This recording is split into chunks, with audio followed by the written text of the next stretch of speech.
Students, हम कर रहे थे line by sector and angle by sector chapter number 12 of class 9।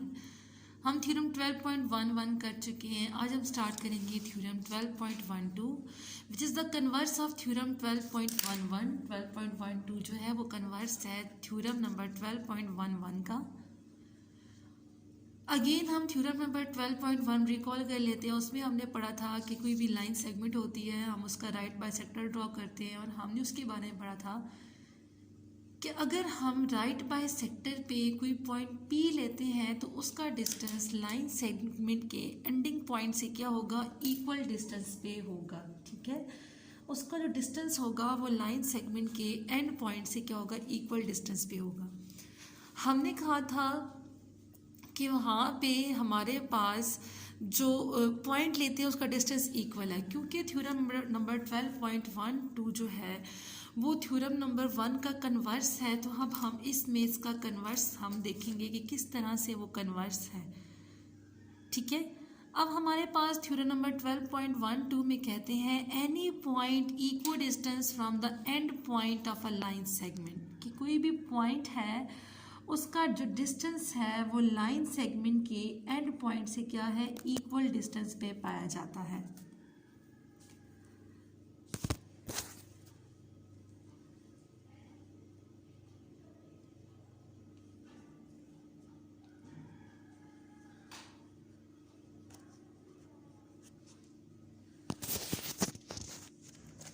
ठीक है, कि कोई भी पॉइंट है उसका डिस्टेंस लाइन सेगमेंट के एंड पॉइंट से इक्वल डिस्टेंस पे पाया जाता है।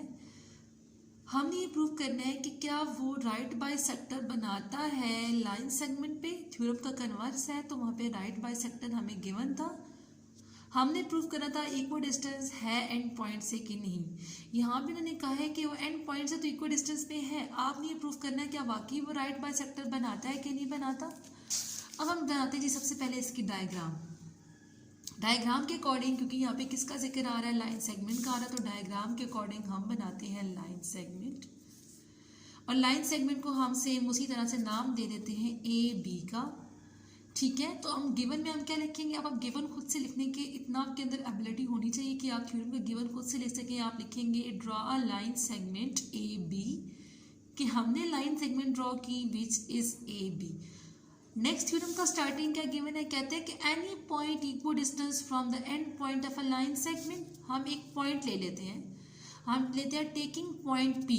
ठीक है, हमने टेकिंग पॉइंट P लिया और उसके बारे में कहा कि जो आपने पॉइंट लिया है उसका डिस्टेंस लाइन सेगमेंट से इक्वल है, यानी कि यहाँ से लेकर यहाँ तक का डिस्टेंस और हमारे पास यहाँ से लेकर यहाँ तक का डिस्टेंस क्या है, इक्वल डिस्टेंस है। ठीक है, कोई भी पॉइंट है उसका डिस्टेंस लाइन सेगमेंट के एंड पॉइंट से क्या है, इक्वल डिस्टेंस पे है। तो हम गिवन में लिखेंगे कि सबसे पहले हमने draw a line segment, draw a line segment AB and taking point P which is equidistant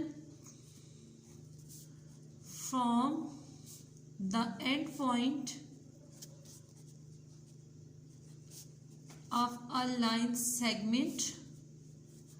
सो हम कह सकते हैं कि अगर इस P पॉइंट का डिस्टेंस इस A से B और इस B से B इक्वल है तो हम यहाँ पे लिख सकते हैं कि PA जो है वो कंग्रेंट है किसके, PB के।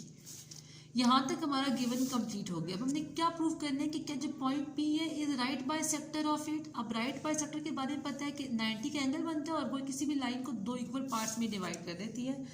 तो यहाँ से हम ड्रॉ करते हैं राइट बाइसेक्टर, और यहाँ पे एंगल कौन सा बनेगा, क्योंकि राइट बाइसेक्टर है तो एंगल इज 90 डिग्री। और यहाँ पे क्या आ जाएगा, एक पॉइंट C, हम जो इस लाइन को टू इक्वल पार्ट्स में डिवाइड करें इसको हमने C पॉइंट का नाम दे दिया।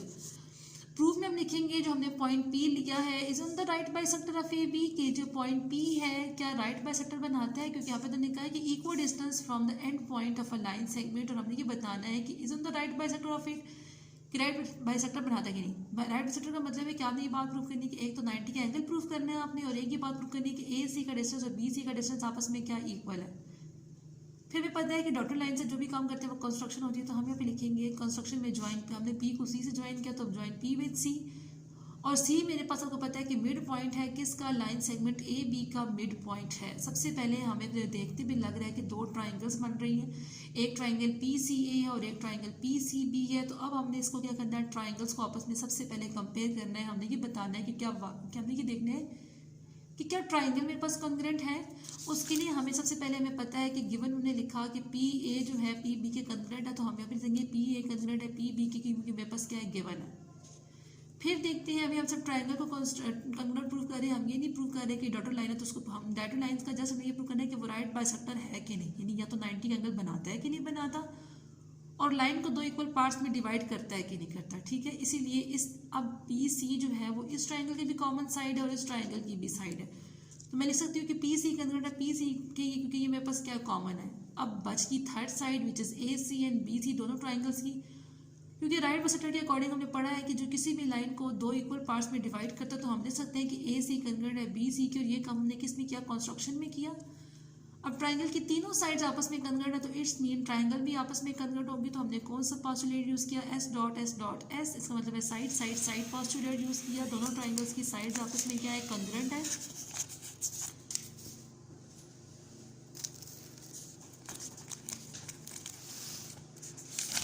नेक्स्ट हम कहते हैं कि जब दोनों ट्राइंगल आपस में कॉन्ग्रुएंट है, तो उसका मतलब है कि उनका एंगल भी आपस में कॉन्ग्रुएंट होंगे। एंगल क्यों कॉन्ग्रुएंट होंगे, क्योंकि राइट बाइसेक्टर है, तो राइट बाइसेक्टर के अकॉर्डिंग जो सी पॉइंट है, सी पॉइंट पे कौन सा एंगल बन रहा है, 90 डिग्री का एंगल बन रहा है।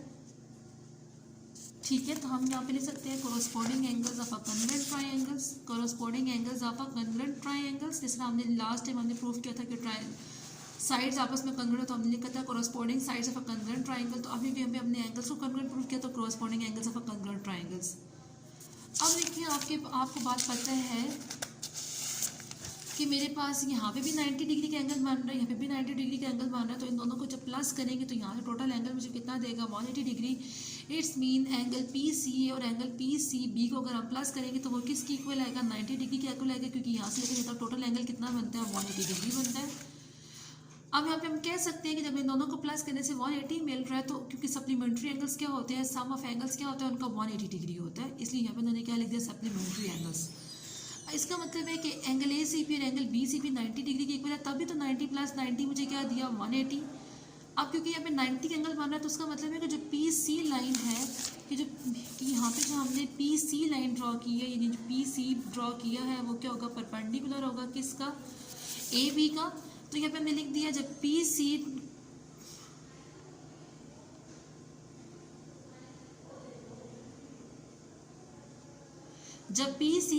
परपेंडिकुलर है ए बी के, तो उसका मतलब है कौन सा एंगल बना, 90 डिग्री का। तो हम कह सकते हैं कि सी परपेंडिकुलर है, राइट बाइसेक्टर भी है, तो सी एक कॉन्ग्रुएंट होगा सी बी के।